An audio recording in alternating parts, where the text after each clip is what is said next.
Sagittarius, welcome, welcome. So, tingnan natin kung anong blessing pagdating sa pera ang darating sa'yo bago matapos ang taon. Give me the message. Ano yung mga biyayang parating, lalo-lalo na sa pera, no? Bago matapos ang taong ito.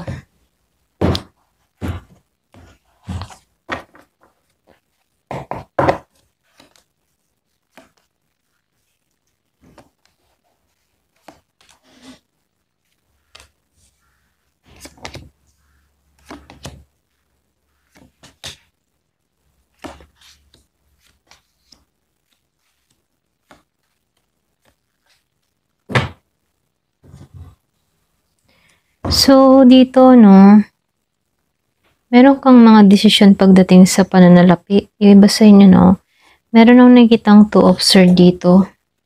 Kumbaga, yung iba sa inyo, ngayon, nasa gitna ka ng dalawang pagpipilian, okay? Pwedeng 200. Maaaring pinipili mong, yung bang tipo, pinipilit, ayan, maaaring pinipilit mong timbangin kung magtitiis ka pa ba sa kasalukuyan mong sitwasyon, pwedeng sa trabaho, negosyo, or sa pinagkakakitaan mo, no?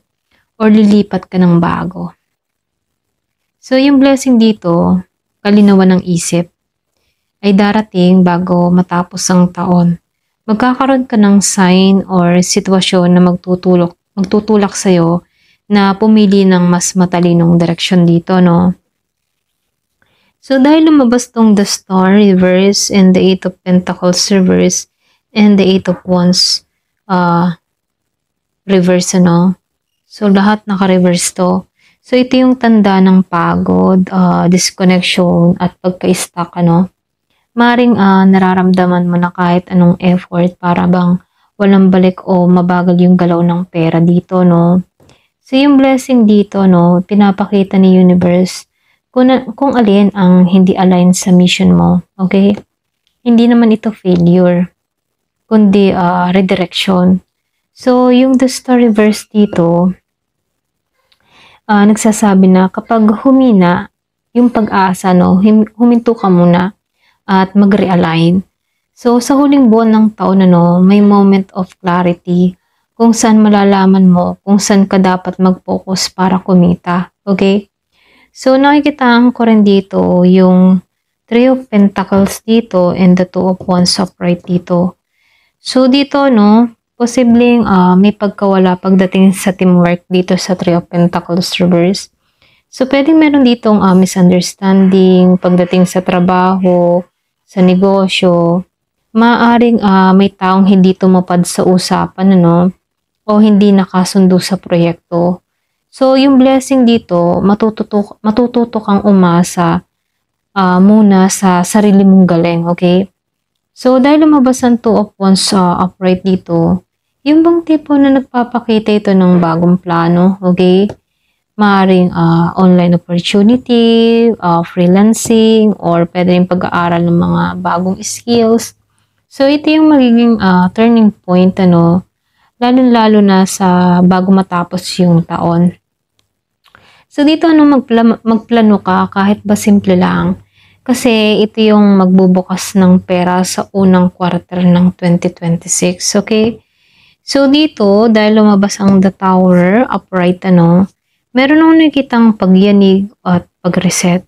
So, ibig sabihin, ano, hindi pa, ito yung pinakamalakas na energy dito sa reading na to. Kasi, bago matapos yung taon, may isang biglaang pagbabago sa aspeto ng pera at sa trabaho dito sa the Tower, ano. Maaaring pagkawala ng client or trabaho o partnership, ano. Pero biglaang gastusa, pwede rin biglaang gastusin, pagyanig ng routine mo. Pero ito twist, okay? Kumbaga, ito yung blessing in disguise, shake up, okay? So, kasi, kapag natapos na tong tower, ano, may bagong istruktura na mas matatag. Yung mga lumang gawin, no, pinanghahawakan mo. Kumbaga, yung mga lumang gawin pinanghahawakan mo, ay aalisin para bigyang daan yung mas mataas na opportunity rito, okay? So, sa madaling salita, ano, nakikitaan ko dito matatanggal yung mga hadlang para makapasok yung mas malaki at mas matatag na kita dito. Okay?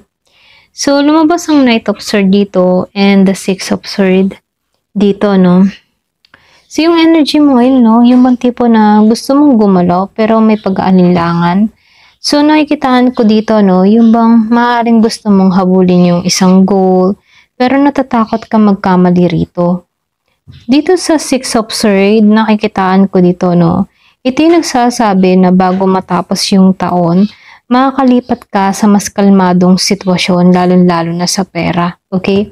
Maaring makabahid ka ng utang or pwedeng makahanap ng mas maayos na source of income or matutong mag-manage ng budget ng mas matalino. Okay? So, unti-unting yung pag-ahon, hindi naman biglaan. Okay? Pero siguradong tuloy-tuloy na. So, nakikitaan ko dito, no, lumabas na rin 9 of Wands and the 9 of Swords dito, okay? So, ito yung kombinasyon ng pagbangon at paghilom. So, dito, kahit pagod ka na, hindi mo susukuan yung laban sa pera, okay? Laban mo sa pera, kumbaga. So, bago matapos yung taon, makakaramdam ka ng ginhawa at tuluyang pag-alis sa takot, tungkol sa kakulangan, okay? So, sa Nine of Swords dito, nandito yung healing card eh. Kumbaga, matatapos na yung mga gabing pinoproblema mo, kung paano tatakbo yung financial mo, or pwede rin, makakatagpo ka dito ng kapayapaan, kumpiyansa, na kaya mong bumawi, okay? So, dito, no, sa Three of Wands reverse and the Queen of Cups reverse, no, nakikitaan ko dito yung huling bahagi ng taon. Iwasan mo magpadala sa emotional stress tungkol sa delay, okay? So, yung plano mo sa pera ay hindi naman agad magmamanifest yan, pero may hidden progress sa likod ng eksena. So, dito sa Queen of Cups reverse, huwag mong ubusin yung emotion mo sa worry, okay? Mas mabuting gumamit ka ng intuition, baka may inspiration kang matanggap sa panaginip or sign mula kay universe tungkol sa susunod mong hakbang pagdating sa pera, okay? So, nakikitaan ko rin dito yung pinaka-minsay sa'yo, no, sa Sagittarius. Hindi naman ito parusa, no? Kundi inaayos lang yung foundation mo. So, yung bago matapos yung taon, no, baka may yugto ng pagkalugi, delay, or biglaang pagbabago. Pero ito'y para mas mahanap mo yung daan ng tunay na abundance, okay? So, yung pagpasok ng 2026, may kita mo kung bakit kailangan mag-iba ang luma. Dahil may bagong simula pagdating sa pera na mas stable at mas tugma sa soul purpose mo, okay? Ayan, hanggang dito na lamang po. Thank you for watching. Love and peace.